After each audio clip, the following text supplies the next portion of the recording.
Gauteng Finance MEC Lebogang Maile says the province audit results show growing accountability in government, but warned that irregular spending remains a serious concern. According to the audit, 8 departments did achieve clean audits.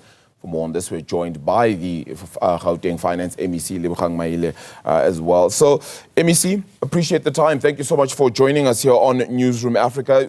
One might say, congratulations on the clean audits, but that's supposed to be the way it should be, right? So there should be more clean audits than just the 22 overall. Morning, Arabile, and thanks for having us. Yes, indeed.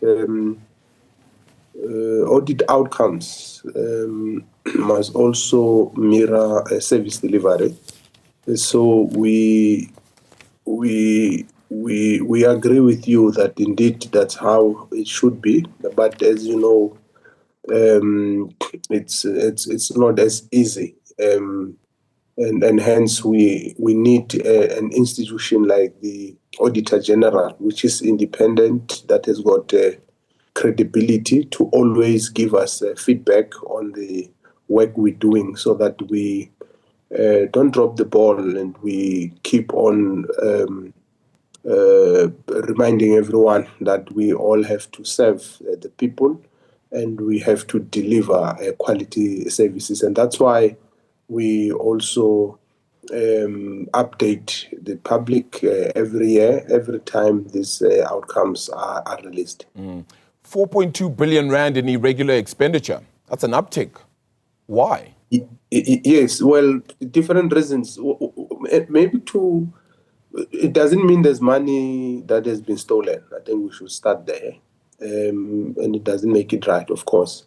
So in simpler terms, what it means, you might find that someone has built a house or has built a school, but they might not have appointed Arabile construction, whatever company, through a proper process, or the process of appointing had some flaws and all that, but the school is there. So there are a number of reasons why that happens, and that's why we are highlighting it and we are concerned about it, because we want a school, but the person who's appointed to build a school must be appointed properly. Yeah, speaking of proper processes, that means consequence management needs to be handled very, very harshly and very well. How much more can we expect for that to be done? Because that's the whole thing here. And it might even point to a national issue where we're saying if people do wrong or don't follow the right process, there needs to be consequences that are seen to be done. Yes, you're correct. You're correct. And that's why just recently you would have seen the Premier had reshuffled accounting officers in the form of HODs. As a response to this, amongst other things. But there are people who are below HODs and accounting officers who are also being taken through consequence management. And of course, depending on the severity of the offense, people are then either suspended, expelled, given warnings and all that. So there is consequence management. Considering that this is a public purse we're dealing with here, and that if a dereliction of duties isn't put forward correctly, or you have a dereliction of duties, should I say, then there should be some sort of criminal antagonism that happens after it, right? Or is that not the case? No, if you steal money, and that's why when you raise the issue of irregular, I started by saying there's no money stolen.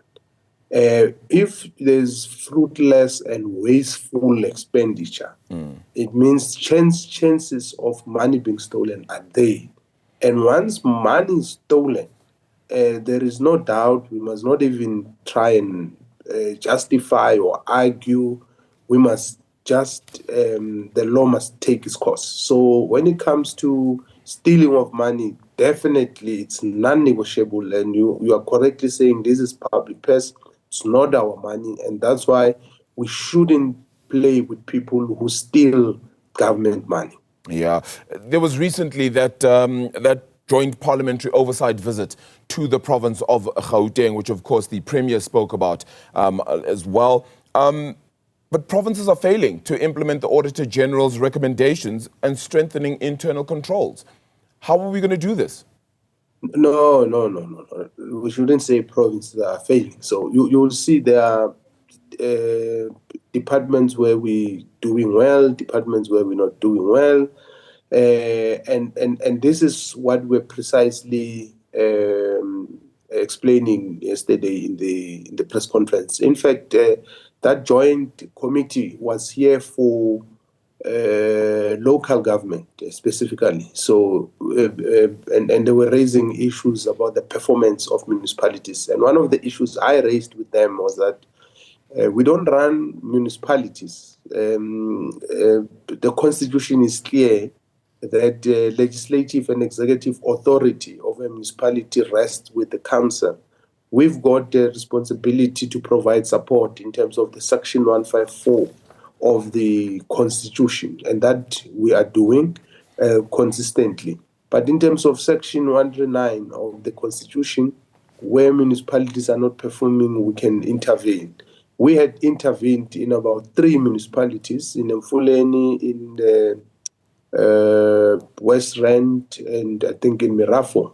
In West Rand, through that intervention we made, they even went to get a thin audit and all that. So if we're to talk about the issue of performance, the issue of internal controls and what we must not generalize, because it varies from department to department. It varies from municipality to municipality. And there could be reasons why this or that department or municipality is performing at a certain level. And that's why we have to have a proper conversation. Take a Department of Treasury, Department of Premier, Department of Corporate Governance. Yeah. Take the Provincial Legislature, for instance. In the last 5 years, at least, they've been having consecutive the 5 consecutive years they've been having clean audits, Yes. for example. So when you say provinces are not doing this or that, it's not a right way. Maybe you say certain departments might not be performing like others, and then let's zoom into those departments. And this is not my opinion. This is what the Auditor General has been saying consistently for the last 5 years or so. Yeah, MEC, I mean, that, as you then said, this with regards to this, and this is a comment from you, consequence management remained an issue for, as you pointed out right now, 50% of departments, meaning that accounting officers did not implement recommendations for completed investigations. Weak internal controls, then pointing to a lack of management. So how do we fix that management? I just said we moved around accounting officers, the heads of in those departments where we felt that there were weaknesses, and we need to strengthen and bring more experienced accounting officers to help us deal with precisely that. That's why even before the Auditor General issued a report, we had acted, because we are monitoring the situation regularly. What about automating procurement processes? Does that help? We think it will, because even before we automate, we have already implemented what we call an open tender system, and in fact that has gone a long way in helping us to improve our audit outcomes. We appoint independent audit firms to look at the tendering processes, but we also adjudicate in public in Gauteng. That is done, and it has been done for the last 3-4 years now, and that's why our audit outcomes are improving. And we think that if we digitize our procurement processes and limit human interference in the processes, it will help to fight corruption.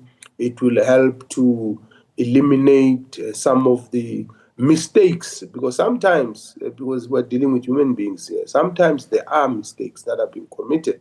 So we need to help these human beings by putting systems. We've got AI now which could help us deal and solve a lot of problems that we are facing. So why can't we use it? And that's why we're saying we are piloting this in 5 departments already, including the Office of the Premier, Treasury, and other entities, because in the next 2 years at least, we want to be fully digitized, and we think that will go a long way in promoting transparency and accountability. MEC, allow me to just dive just a little bit into 2 sectors, if I may, and that's the Department of Health, which was identified as the worst performer, and education then also losing its clean audit.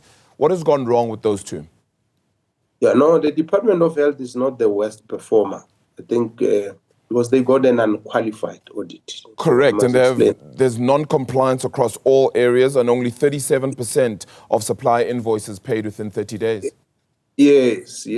Our worst performer is, what is this, a housing fund, because they got a disclaimer.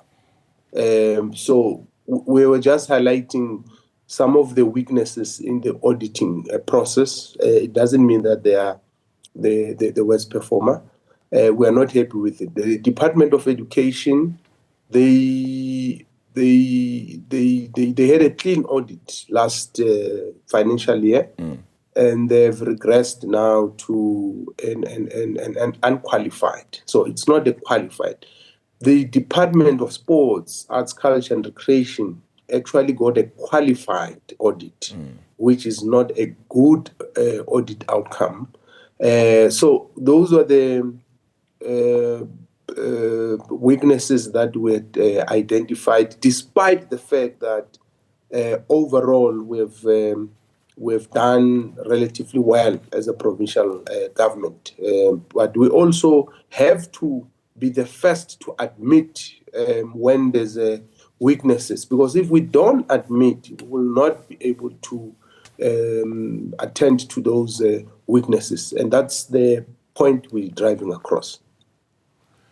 MEC Maile, thank you so much for the time. Really appreciate it. Lebogang Maile, Gauteng MEC for Finance, as we talk the audit outcomes for Gauteng having been released by the Auditor General.